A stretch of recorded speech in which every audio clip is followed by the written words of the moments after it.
In a quiet countryside village of Japan, surrounded by a sea of green bamboo, there lived a man named Haruto. He was in his 40s once, a successful banker in Tokyo. He had everything people dreamed of: money, status, and a luxurious apartment in the city. But deep inside, Haruto felt empty and restless. Life in the noise. Every morning, he squeezed into crowded trains, surrounded by the endless noise of phones, cars, and deadlines. He often asked himself, "Is this success? I have everything, yet I feel no peace." One day, during an exhausting meeting, Haruto suddenly collapsed. At the hospital, the doctor said, "There's nothing wrong with your body, sir, but your mind is exhausted." Leaving the city, that night, Haruto made a decision. He quit his job, sold his apartment, and moved to a quiet village his father once spoke of when he was a child. He rented a small wooden house on a hillside. No noise, no skyscrapers, only a flowing stream, and the whisper of bamboo in the wind. At first, Haruto thought, "Finally, I've found peace." The storm inside. But only a few weeks later, boredom crept in. It rained for days, the house was damp, and the food was simple. He began to miss the conveniences of the city, the bright lights, the coffee shops, the rhythm of modern life. Sitting by the window one gloomy morning, he sighed. "I left everything behind to find peace, yet my heart still feels restless."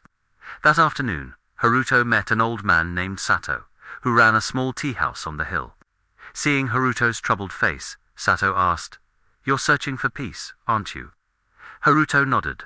"I left the city because it was too noisy. I thought this place would bring me peace."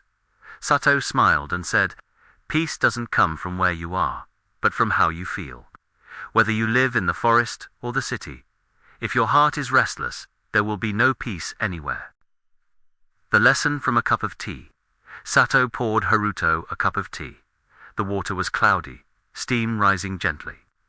"Tell me," the old man asked, "what do you see?" Haruto frowned. "The tea looks murky.